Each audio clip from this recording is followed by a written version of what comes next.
Welcome to Radical Feminist Perspectives. Today we are going to hear about the book Wild Politics, Feminism, Globalisation and Biodiversity by Susan Hawthorne, and it's being discussed by Aurora, Linnea and Susan Hawthorne. So over to you two. We're going to try to fit a lot in today, so I will just jump right in. I first read Wild Politics, Feminism, Globalisation and Biodiversity perhaps 5 years ago, after hearing Susan Hawthorne interviewed about the book on the environmentalist Derek Jensen's Resistance Radio program. I was in passionate agreement with Susan's every word, and I excitedly rushed off to order the book from the library straight away. Not far into the reading, however, I became a bit daunted, for I'd found myself in the thick of economic theory, which came as quite a shock to me. Economics is one aspect of the patriarchal complex I tend to flinch away from, failing to make heads or tails of it. Wild Politics, exhaustively researched and information-dense, yet plain-spoken and earthy in its ethos, forced me to confront economic theory, and I have benefited tremendously from the confrontation. This book is challenging, complex. It traverses a vast span, the entire globe, in fact, covering ground that feminists, myself very much included, too often fear to tread. Fortunately for us, there could be no better guide to these regions than Susan. It is my pleasure to introduce her now. Susan Hawthorne is an award-winning writer of poetry, fiction, and nonfiction. She is the author-editor of 30 books published in 8 languages across 23 territories. Susan has been the recipient of international residencies in Turkey, Italy, and India, and has translated literary works from Sanskrit, Greek, and Latin. Susan Hawthorne has been active in the women's liberation movement since 1973. She was involved in Melbourne's Rape Crisis Centre and performed as an aerialist in 2 women's circuses. She has taught English to Arabic-speaking women, worked in Aboriginal education, and has taught philosophy, literature, creative writing, women's studies, and publishing studies in universities.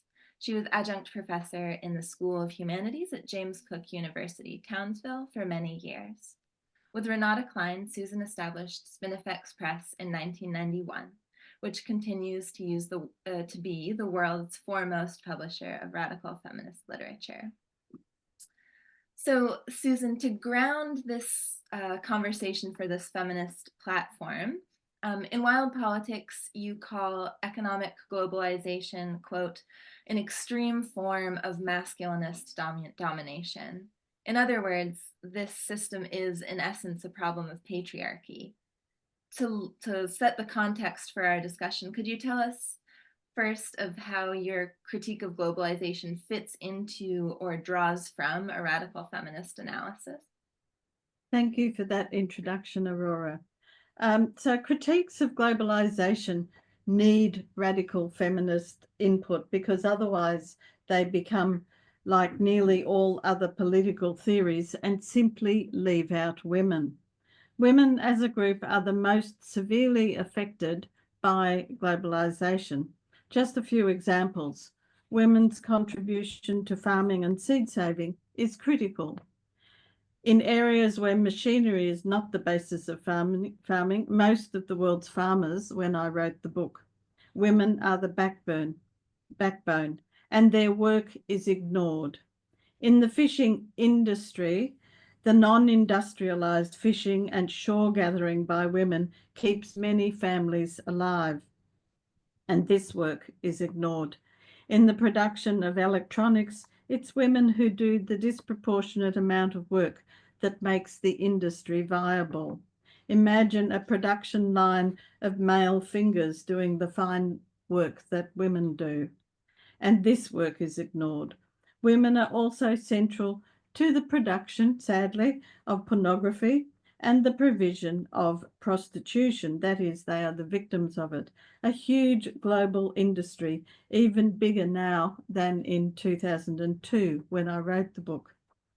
I wrote more about this in my 2020 book, Vortex. In 2002, I was not yet ready to incorporate in a wholehearted way lesbians into my analysis, though lesbians are mentioned in the introduction, and it's the focus of a paper I wrote in 2007. No one notices when lesbians are missing from an analysis because economics is structured around the concept of entitlement. How do you separate lesbian work out from women's work, already an area ignored in global analyses? So radical feminists are really the only ones to notice this structural disengagement in the political sciences. We will, thank you. We'll move right into the introduction, which is entitled A Feminist Critique of Western Global Culture. In the introduction to the book, Susan outlines 3 concepts that are presented by the anthropologist and African studies scholar Marimba Ani to explain how cultures and their institutions take shape. In this case, Ani's concepts are applied to explain Western globalized culture. The first concept is azili, the logos or ideological stance. In Western culture, Susan writes, the azili is marked by separation and universalism. World and person are divided from one another, and differences are negated via the imposition of standardized sameness. Ani's second concept is utamawazu, which can be likened to a culture's way of thinking and serves as the organizing principle for its institutions and behaviors. The third concept is utamaroho, the ethos or defining spirit of a culture. For Western culture, that spirit is domination. Susan proposes, quote, a way of thinking outside the azili of Western culture, which would involve a shift to the idea of the wild as a central metaphor for thought and ideology. Biodiversity would become the culture's otamaroho, and diversity its organizing principle. Susan argues, quote, if the wild were a central conceptual force of Western culture, the culture itself would change radically. In turn, if the inspiration for such a culture were biodiversity, a whole range of institutional and individual behaviors would have to change. From the ground up, then, culture would take a wild politics approach. It would be regenerative and life-sustaining, with, quote, an element of unpredictability, a level of responsiveness in adapting to change as it might occur in an ecological system. Susan, could you say more about how you define the wildness that characterizes your politics? Why did you choose to use this particular term? In this chapter, I challenge standard methods of conceptualizing reality in the Western system of knowledge. As a counter to that, I looked at Indigenous knowledge in Australia through the work of radical feminist Diane Bell, who has lived and worked with Indigenous women in different parts of Australia, but particularly in the Northern Territory and South Australia over more than 4 decades. One concept, Miwi from the Ngarrindjeri people of South Australia, is located in the belly. It is both an emotional state and connected to women's knowledge as expressed in weaving. And Diane Bell's books are Daughters of the Dreaming and Ngarrindjeri Wurrawarran, and they're both available from Spinifex. If you look up her name, that's probably easier than trying to put in Ngarrindjeri Wurrawarran. Secondly, I look at decolonizing methodologies drawing on the work of Linda Tuhuwai-Smith from Aotearoa, New Zealand, and her challenges to knowledge that raise questions such as what counts as real. She notes that some systems are considered universal and legitimate. Others, such as Maori and Pacific knowledge, are not, a critical issue in a time of climate change. Thirdly, I looked at the work of Vandana Shiva and concepts of biodiversity and seeds. The use and reuse of wild seeds can only occur when seed companies don't control the kinds of seeds planted. She argues that seeds, not corporate seeds, are the basis of biodiversity and a self-sustaining system of food production. The fourth woman is Marimba Ani, who Aurora just mentioned. In her book, Yurugu, she provides a critique of European thought. In her book, she uses the words aurora, already mentioned, azili, utamaroho, and uramawadzo, all drawing on Kiswahili language. Of these three concepts, uramaroho refers to the inspiration of a culture. Throughout Wild Politics, I argue that if we could shift the utamaroho, the inspiration, from money and domination to biodiversity, we would be living in an entirely different world without climate change, fires, cyclones, floods, wars, and much else. Each of these writers made me think about the world differently. They really challenged me. A good example is the concept of wilderness. In the Western world, wilderness is a place to escape to, especially for the well-off and for men. But people from all around the world, Indigenous peoples, farmers, especially women following traditional ways of life, already know these systems. Wilderness is a concept developed by people with very little connection to land or country, as we would say in Australia. Wilderness it should be the place we live, that we come to know, and after generations we are in connection, just as the wild is the seed not interfered with by corporations and scientists. It's the basis of culture, as is miwi, spinning, weaving, cultivating.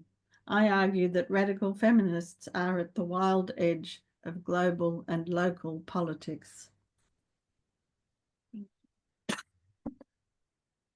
Chapter 1 is entitled The Principle of Diversity, and in it, Susan puts forward her epistemological approach and the research methodology that she implemented for the text to follow. She emphasizes the need to recognize and to value multiple knowledge systems, particularly those of peoples outside of this dominant culture, which has been crafted by and for a ruling male elite.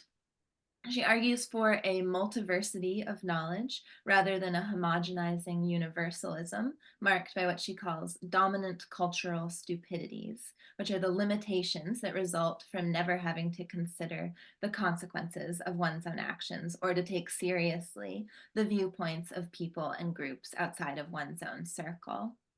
By contrast, the majority of the world's population, including women, indigenous peoples, and the poor, are left out of dominant culture making and have access, therefore, to what Hawthorne deems diversity matrix intelligences. They have, quote, an awareness advantage, a knowledge of local conditions, a knowledge of how the personal is political, which translates into a greater understanding of how the power structures of the world work to uphold the status quo. The perspective of diversity matrix groups is critical in developing approaches to cultural change, since it attends to consequences of systems of power that are invisible to or ignored by those who benefit from them. Susan's particular interest is in knowledge which is rooted in specific and local contexts, since these work to counteract the totalizing tendencies of Western culture's pose of universal objectivity.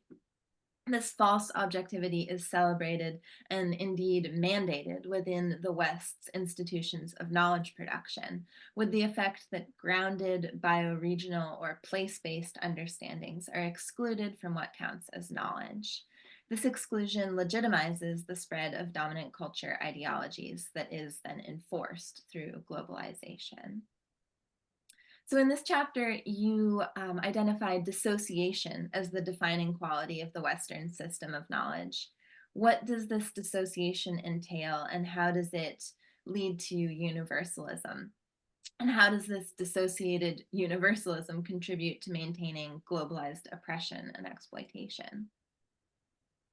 As Aurora said, this chapter is called The Principle of Diversity. I could not write it now, because diversity has been so appropriated and distorted as to become worse than useless, thrown in alongside identity and inclusion. It is almost toxic. So you must remember that when I continued to talk about diversity. It was said pre-trans. Back when you could use the word, I used it to show how those outside the mainstream have an epistemological advantage because they have access to more than one form of knowledge, their own and the dominant system, and maybe some others. Feminists are one such group. We know patriarchal knowledge and feminist knowledge, at least. It's clear that most men have no idea at all about feminist knowledge. They don't even know it exists. I link the politics of knowledge and connect it to the global systems I write about in the first chapter. Who is the knower becomes a very important question. This is what feminists learnt in consciousness-raising groups in the 1970s. What we know is important. Our experiences inform our actions, and a number of feminists pointed to this as using terms like double consciousness, Du Bois in 1983, two sightseeing, Janice Raymond in 1986, amongst others. On the opposite side of this is the problem of dissociation. We see this writ large in the politics of the trans industry, which is a subset of globalisation, war, ecological catastrophe, as well as prostitution, pornography, surrogacy, and every other woman-hating industry.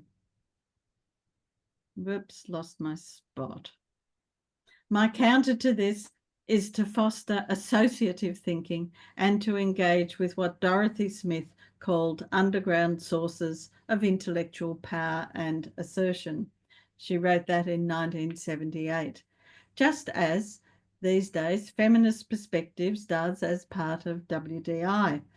I also frequently cite poets in my theoretical writings because it's possible to cut through so much stodgy theory with a good poem.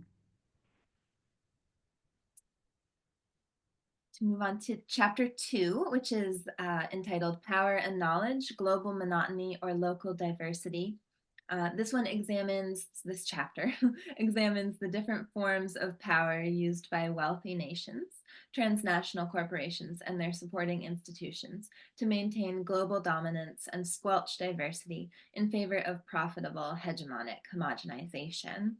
Susan explains that power can be exerted through intimidation and oppression on the one hand, or by means of the more seemingly positive pressure that is applied through inducement.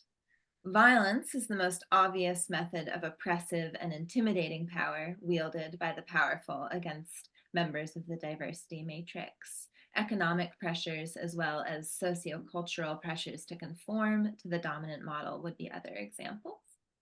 Inducement, by contrast, works by convincing the powerless that compliance is in their best interest. Money, career opportunities, access to cultural legitimacy, and prestige are all rewards offered as bait. While these rewards may be of some benefit for individual members of diversity matrix groups, they do not shift the balance of power toward more equitable conditions. The powerful remain on top, the powerless subjugated, and the dominant culture system proceeds and expands unhindered. With regards to globalization, the promise of modernizing development to enable profitable participation on the global marketplace is the standard carrot that's dangled. Power's culminating form is what Susan calls systemic power, wherein authority is vested in the powerful entity so that compliance comes to be seen as absolutely mandatory. Systemic power is, Susan notes, the no-nonsense, no-argument power upheld by the law and military violence. She includes white supremacy and patriarchy on the global scale as two examples of systemic power, quote, structured into the system in so many subtle ways that it is virtually impossible to disentangle them. In this chapter, you also talk about the forms of power that are accessible to members of the diversity matrix. These are, one, the power of attraction, and then the power of attitudes. Could you describe these two methods and how they might be leveraged? And do you consider them effective in pushing back against domination? This chapter built on an analysis of power that I first developed in 1976 with my work in defense of separatism. At that time, I was using it to unpack personal and social relations. In Wild Politics, I used it to unpack global political and economic relations. In that context, the power of attraction is used by advertisers, social media, which was not around in 2002. It's also the falsehood perpetrated by Western countries through cultural imperialism, which was underscored in a cigarette advertisement I saw in formerly East Berlin in 1992, just after reunification in Germany. The cigarette brand was called West, and it emphasized the glamorousness of the West. No matter that cigarettes will kill you. So it really used that movement from one political movement, state change, to an advertisement. So right now we are being sold the message that AI will make us all much more productive, and it's hard to avoid on our computers. The power of attitudes refers to the long-term, very stable shift in people's views about what is right or not. I used the Quit campaign, another cigarette campaign, as an example, which was set up to change attitudes to smoking and to make it a not socially accepted pastime. It worked very effectively in Australia, where it was well funded by all levels of government over a very long period of time. Feminist campaigns have also been imaginative and important, but rarely funded at all. While violence, war, killing of women, and systemic power, that is laws and institutions, are the strongest forms of power, attitudinal and attraction are forms of power that women have ready access to and can change systems in the long run. That is where my hope lies. Chapter 3 is entitled One Global Economy or Diverse Decolonized Economies, and it compares the neoclassical economic model that supplies the logic for globalization to a wild politics economic system defined by feminist, ecological, and indigenous understandings. Globalized capitalist patriarchy's economic system prioritizes the production of wealth, ignoring context and consequences in order to maximize profits. Individuals are framed as consumers and producers, all of them supposedly acting in their own self-interest and competing with one another as equals. The subject of neoclassical economics is economic man, who Hawthorne observes is also the colonizing man, an autonomous, self-serving individual, isolated and independent from the world. Placing this completely imaginary figure at the center of its system, neoclassical economics disregards the relationships, interconnection, and interdependency that define life in the real world. Instead, decontextualization, disconnection, and irresponsibility for one's actions are enshrined. With economic man as the system's subject, women are objectified.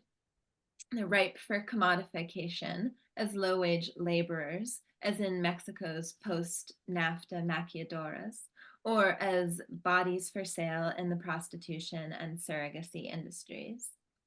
Women are a free resource in economic man's model, raw materials to be used in the production of profit.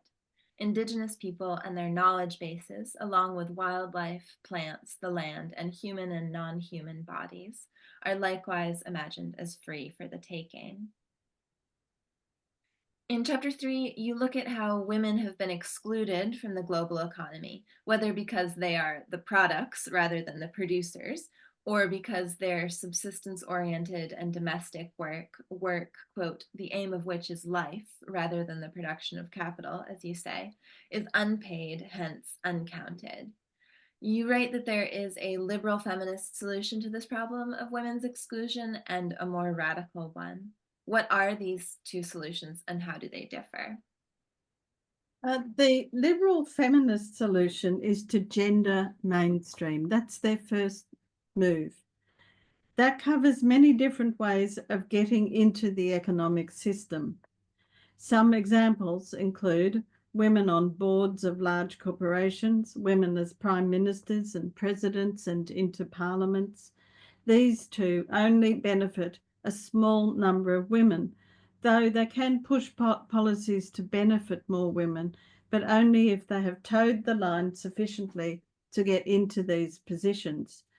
But by the very act of doing so, this almost always has an effect on their actions. The gender pay gap is also mentioned. Indeed, the word gender is overused and seen as a solution for everything. We've seen where that has led us. These solutions leave the market-driven economy in place and are focused on short-term success, mostly money success.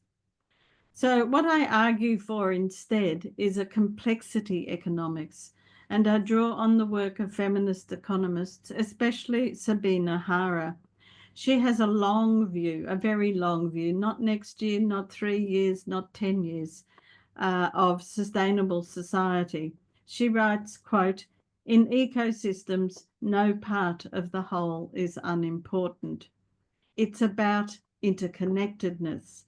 Radical feminists, I've stopped quoting now, radical feminists often write about support, respect, context, and reciprocity, much of which has been appropriated by trans. I have experienced such responsible and respectful behaviour among lesbians, radical feminists, Indigenous women, though I acknowledge we are not all perfect models. A biodiverse environment is one where no plant or animal dominates, hard in a world that is dominated by humans. If it's in balance, it is in dynamic balance. Societies too can aim for dynamic balance, staying away from universalization, globalization, and disconnection as the structures that hold up patriarchal power. So that brings us to chapter 4, the title of which is Land as Relationship and Land as Possession. Naturally, the focus is on the subject of land. In the Western model, land is understood as property. Its purpose is to serve men's ends, whether as a form of wealth in itself or as a source of profitable natural resources.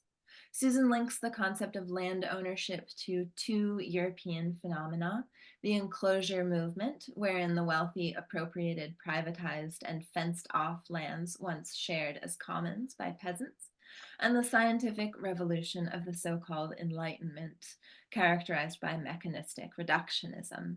I would highly recommend Carol Merchant's The Death of Nature for a review of the latter. Susan also links land ownership with colonialism and the colonizers' terra nullius philosophical delusion that the lands they were invading were empty, even when inhabited by native peoples for thousands of years. Since the indigenous peoples did not have property laws, the colonizers could declare themselves land's legal owners and then expropriate it. Susan contrasts the Western land ownership model to a more traditional indigenous land ethic, in which humans recognize themselves as living in reciprocal relationship with the earth, feel responsible for the land, and strive to sustain its regenerative capacities. Susan's Wild Politics envisions a return to this kind of human-land relationship. Land would not be owned, but shared in common by people with an intimate knowledge of their bioregion and who are deeply rooted in and committed to that place. Each person would give back more to the living earth than they took away from it.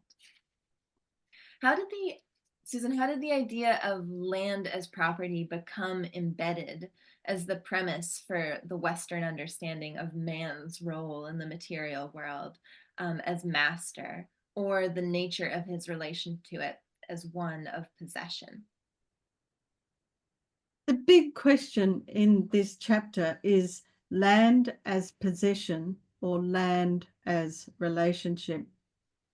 Colonization is based on land as possession, in particular, the land of others, the colonized. That becomes mine, says the colonizer.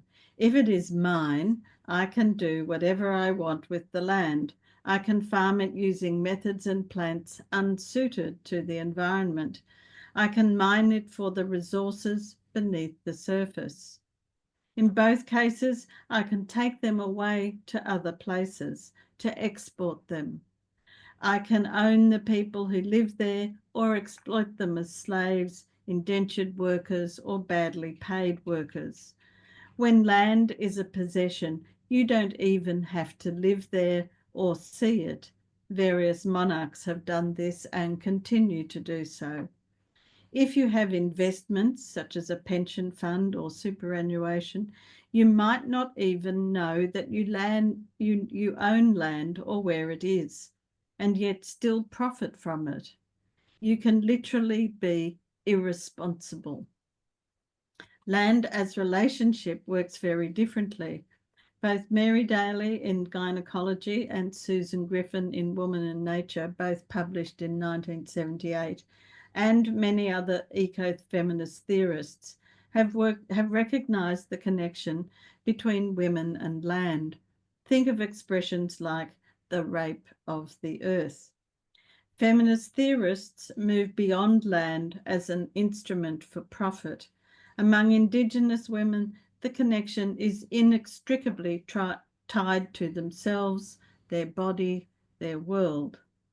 These ideas are expressed by Indigenous peoples from around the world: Australia, Aotearoa, New Zealand, Canada, Norway, across the island nations, as well as Africa, Asia, and the Americas. Rights over land are based on relationship and include reciprocity and responsibility. I also write in the chapter a critique of tourism, in which land and wilderness are sold as commodities.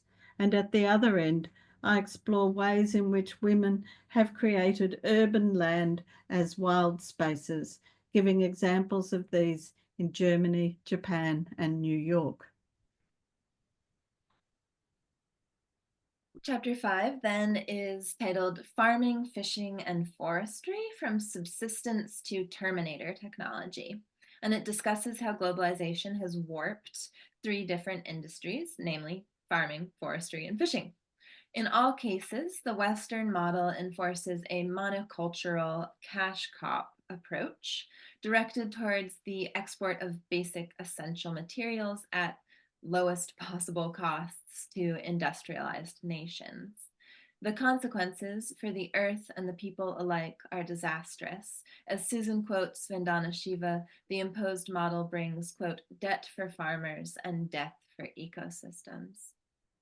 In the case of farming, globalization means increasingly fragile, chemical-dependent crops that deplete the soil and do not feed the people.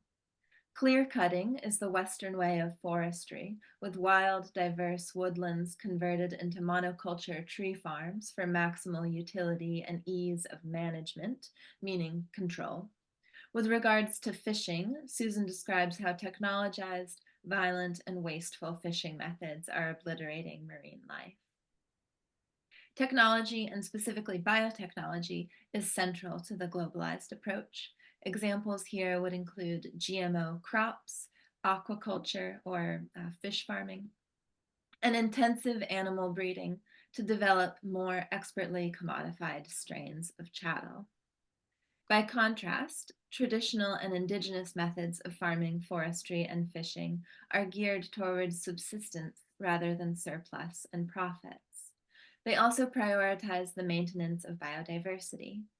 Notably, It is women who do the bulk of this subsistence work around the world. And even under the pressures of globalization, it is women who keep it up.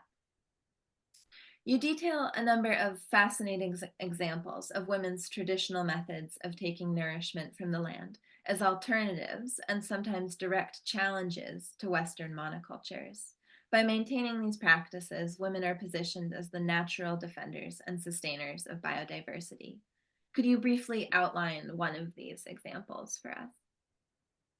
That is such a good summary of the chapter. So I'll give some background as to why I wrote about these industries. This is a very personal chapter in some ways. I grew up on a sheep, wheat and oats farm in a low rainfall area of New South Wales. My parents were careful farmers. My mother ensured there were trees in paddocks that sheep could take shelter beneath. She read Rachel Carson's book, Silent Spring, as soon as it was published. And while some pesticides were used, it was done sparingly because my mother was so against it. Because Wild Politics was written after 3 weeks in Bangladesh, the contrast to me was really extreme between the hugely fertile plains of Bangladesh with mounds of cauliflower beside the road and set against my own knowledge of Australia. I then found when I began to read up on forestry and fishing that the industrialized methods in those industries were having similar outcomes as on the over-fertilized lands in Australia, all of which is very destructive. Fertilizing is terrible. In the programs run by Farida Akhtar at Ubanig, because that is why I had gone to Bangladesh, women are deeply involved in seed saving. So these are a couple of examples. They keep the wild varieties and house them in small, dark huts. They grow a huge variety of plant species, many different kinds, thousands of different kinds of rice, hundreds of different kinds of mangoes, for example. In Kenya, the women grow a traditional variety of bean called njahe instead of green beans, which are an important export commodity. The Kikuyu women say that beans are a women's crop and important symbolically at certain times of women's lives. They are also more nutritionally rich than millet or maize, but njahe beans don't earn export profits. Since I wrote the book, the regenerative farming has risen to prominence among ecologically aware farmers. Sustainable fishing is talked about in the media, and paradigm-breaking work of Suzanne Simard on the importance of the mycorrhizal substrate, all those fungi, in maintaining the health of forests has become very important. Likewise, the practice of cool controlled burning by Australian Indigenous Australians has gained momentum since the Australian 2019-2020 fires. I also write a bit about that in my book, Vortex, The Crisis of Patriarchy. In chapter 6, the title is Production, Consumption, and Work, Global and Local. And this chapter looks at how globalization has shaped dominant culture systems of production, work, and consumption, such that the majority of the world's peoples are left dispossessed and disenfranchised, while the wealthy male elite grows ever richer. Global production is controlled by transnational corporations. It is export-oriented, dislocated from the source of its products, disconnected from systems of accountability within the community or the natural environment, and takes as its goal maximum short-term profitability. Work is considered productive if it contributes to the creation of surplus wealth. The more wealth a person's work creates, the more they will be paid. Meanwhile, work which attends to basic needs and contributes to the maintenance of life is considered unproductive. Such work is largely performed by women for no pay. The global market prioritizes luxury consumer goods over practical goods to meet people's real material needs. the needs of poor people are especially ignored. Often, the poor and marginalized members of the diversity matrix themselves become commodities to be consumed, as in the case of the cash crop export of women in prostitution or as trafficked brides or domestic laborers as well. Well, tourist industries convert local populations into commodities for the consumption of wealthy Western travelers. As consumption becomes increasingly alienated from material needs, the market shifts towards the commodification of the immaterial, of emotional desires and states, our thought processes, and experience. Presciently describing the state of the internet today, Susan writes that consumption itself also moves into, quote, the immaterial domain, a world of ersatz experience and virtual sexual gratification, a kind of fantasy place with its roots not in the real world, but in a homogenized masculine domain of money, sex, and violence. Susan, at the beginning of chapter 6, you describe how men have been more readily incorporated into the global marketplace and its modes of production, work, and consumption than women have been. Why is this the case?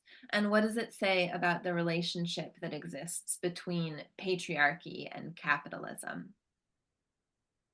Globalization made it possible for rich nations to export their production to poor nations, a practice that had dire consequences when the COVID pandemic hit and Australia couldn't even manufacture face masks.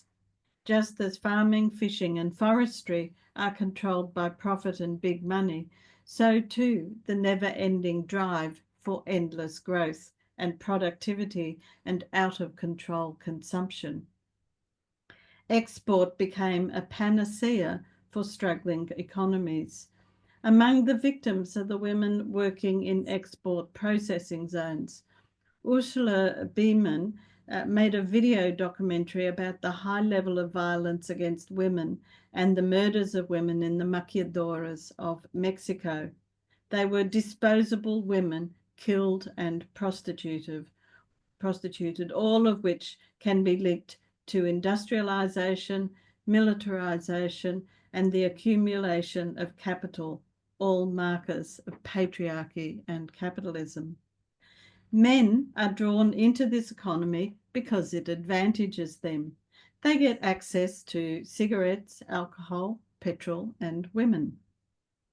In many societies, men can move about more freely, and men are offered opportunities in industries like mining and infrastructure building, such as roads, rail, dams, and military operations. Women, by contrast, are offered low-paying jobs in electronics, garment, and prostitution industries. This split can be very visible in Indigenous communities, since women rarely leave their community where their role as providers of food is essential, so they never ever join the market economy. Dislocation of workers, many of them women in the above industries, results in disconnection from their former lives and dehumanization, while the free movement of capital is structured into the system. People are meant to have jobs, but there are no jobs. The jobless are forced to look for non-existent jobs, those jobs exported to a country where labour costs are lower. In poor countries, many of the jobs have few environmental safeguards or are dangerous. The infrastructure is geared towards the needs of transnationals, not of workers. And in contrast, the goods purchased in rich countries are cheap, and there are endless advertising campaigns to buy, buy, buy. As radical feminists, we should be troubled by this. It is violence disguised. Chapter 7 is entitled Monocultures and Multilateral Trade Rules.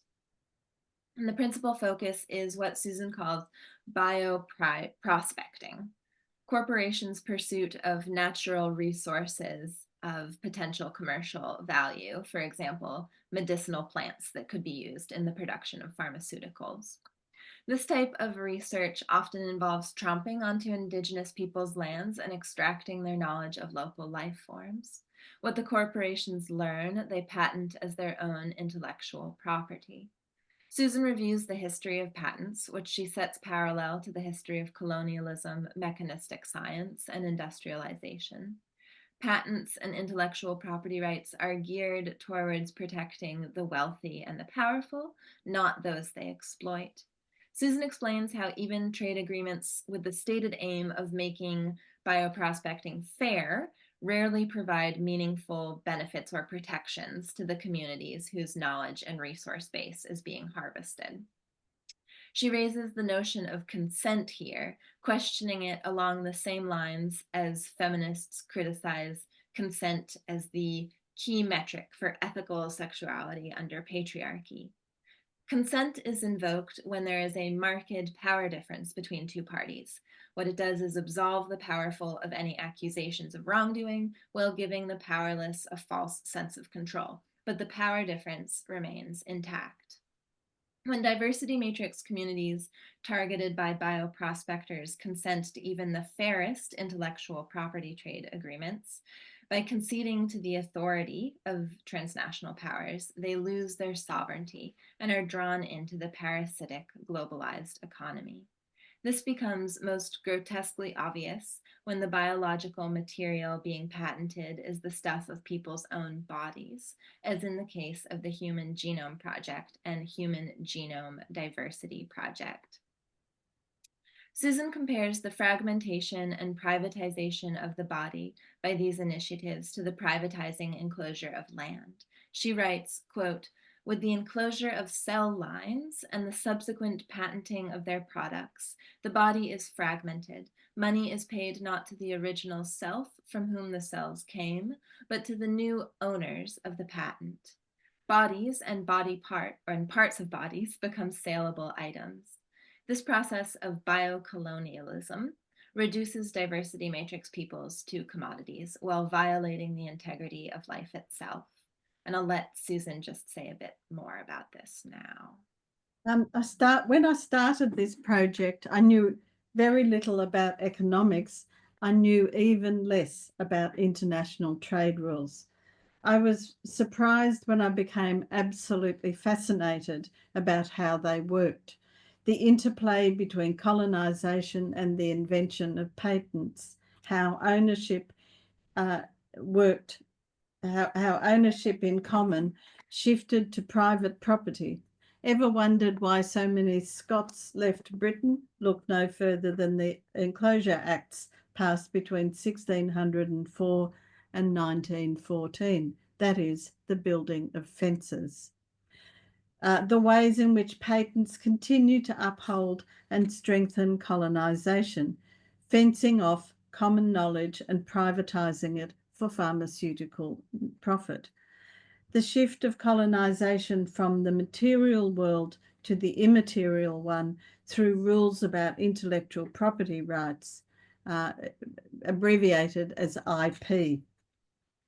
The first plant was patented in 1931, and this opened the door to the patenting of the active ingredients in medicinal plants, which had for thousands of years been used by traditional and indigenous peoples. But the evidence has to come from written sources.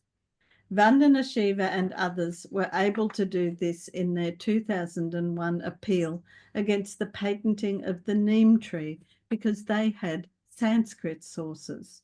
They won the case. Indigenous peoples with strong oral sources are kept out of that. The system always works this way. I document a number of cases where multinational companies are stripping knowledge and money from Indigenous peoples in many countries, including Australia, India, Kenya, Mexico, and elsewhere. So a counter to the TRIPS, that is the trade-related intellectual property, rights are the traditional resources rights, also called TRRs, and community intellectual rights, CIRs. These are being used by dispossessed people to claim their rights, but they do not have the clout of TRIPS. The use of TRRs, traditional resource rights, is comparable to the construction of laws and policies to protect women from violence. And the Women's Declaration plays an important role, but the UN CEDAW is constantly under attack from the trans industry who want to redefine women out of existence. So that's the kind of imbalance that is there. So moving into the zone of reproductive technology and patents are two international projects, the Human Genome Project, the HGP, and the Human Genome Diversity Project, the HGDP. The latter is called the Vampire Project by some groups. The HGP is justified on the ground that it will find cures for common and rare diseases. It's similar to the patenting of plants, stealing DNA information from people for the financial benefit of rich universities and pharmaceutical companies. The HGDP, the diversity one, collects material from isolated populations such as Basque, Papua New Guinea, Solomon's Islands, Panama, in a process that resembles the enclosure movement. The people from whom the cell information comes neither consented nor received any royalty from that. So if you have a spare afternoon, look up some of these international agreements and be really shocked. We are on to the final chapter, in which Susan revisits the disconnection that she describes as defining patriarchy and the globalized economy. Disconnection from the real biological material world, disconnection within human to human and human earth relationships, neoclassical economics signature disconnect between production, producers, and consumption or consumers, the disconnection of knowledge from its origins through patents, disconnection as a result of the dissociation that arises from inflicting violence as well as from suffering it. Next, she summarizes her optimistic vision for wild politics, quote, a system that depends on connection with biodiversity at the center and which, quote, recognizes that each person, just like each plant or animal or microorganism in an ecosystem, is an integral part of a web of relationships. In this new system, power would be dispersed rather than concentrated or centralized. Conflicts would be resolved through nonviolent means. Knowledge would be relational and contextual, based in multiversity rather than universalism. Economics would be based on sustaining the life of the many and the whole. Land would be decommodified and used according to an ethic of relationship rather than one of ownership. Work would be creative, fulfilling, and socially and ecologically responsible. And consumption would be reduced and brought back to a local scale to support relationships between people rather than fracturing them. This is a grand vision, but the change begins with a simple shift in thinking, a transformation of the cultural asili, the ideological stance, from division and disconnect to earthly interdependence, with a reverence for diversity and complexity understood as essential to life's flourishing. Susan writes, quote, within wild politics are new ways of thinking, and in this quest for new behaviors and institutions are also the seeds of a future which will hold dear to the driving forces of wildness and a politics which grows out of that longing. My final question is two parts. I know we just have a couple minutes, but so Wild Politics was originally printed in 2002, as you've mentioned. In your view, what are the most significant changes that have taken place since you wrote the book? And second, and finally, what can women do starting now in the world as it is to infuse a wild politics into their lives and organizing efforts? The progress of climate change, catastrophic events, whether they be fires, earthquakes, floods, cyclones, drought, all more often and more severe than previously. For this to change direction, we need to learn and listen to the land and put biodiversity at the centre of our thinking, not money. And I did speak about climate change at several conferences after I had written my book. The process of disconnection has picked up pace through developments considered progress in technology. I wrote about the internet, and by then I was aware of its downsides, disconnection from self via virtual systems. You can read more about that in Cyber Feminism, which I co-edited with Renata Klein in 1999. But we had not yet entered the world of social media. Facebook started in 2004. Social media platforms have had a huge impact, especially on younger generation. AI is the next technological step, disconnecting us not only from our bodies, but also our minds. Just as AI will become more stupid over time, and that's because they rely on limited information, it gets narrower and narrower, so will we as a species. To answer what we can do, I'm going to finish with a poem from my 2019 book, Sacking of the Muses. This poem is called The Festival of Memoria. The crowds are gathering for the Festival of Memoria. Here are the card sharps and memory champions who'd been dropouts before the crash. The old woman who held all the remedies in her mind, her knowledge of uncultivated plants encyclopedia.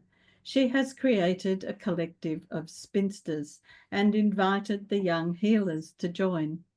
In the next tent are the gardeners, gatherers, and cooks, portions of food and potions for the body. The old peoples shine with their astronomical knowledge. They come from the deserts and rainforests, grasslands and shorelines. All night they sing and dance. The great sharing of knowledge, now an emergency. All the electronic libraries have gone. There are still books held on shelves, but none can afford to read them. The libraries were sold by corrupt governments, cash-strapped and myopic, like the rich in their castles when the plague came. Some starved for lack of farming know-how. They are locked in mausoleums of silence. The Festival of Memoria is the new life. It is also the old life regained.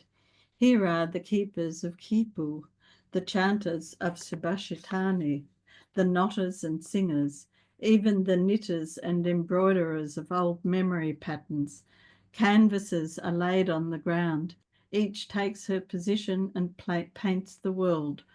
On the periphery sit the human dictionaries, sharing words for food and fine conversation. Here are those who are multilingual, remembering new and old twists of tongue. Some are poets who can recite the histories, others are players of tragic and comic forms. It is odd.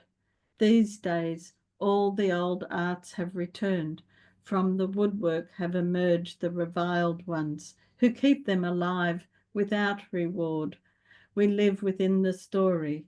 We have our tools, our skin, feet, legs, hands, arms, bellies, larynx, nose, ears, brain. Our planet is in good minds. Thank you. Thank you, Susan. That's wonderful. And thank you for writing this book. I hope everyone grabs a copy. I had to, after I spent 3 weeks in Bangladesh and a week of that time at a conference, and I was in a group with Maria Mies leading it, and that was when I discovered a lot of this stuff and learned about structural adjustment programs and economics and a whole lot of other things. I thought, oh, maybe it's time I learned. So I went off and did a lot of reading. So that information at the bottom there is where you can get it, and you can buy it online at various unnameable places. book acquisition. Brilliant. So we're trying to Thanks very much. See you all next week. Thank you, Joe. Thank you, Aurora. Thank you. Thank you, everybody.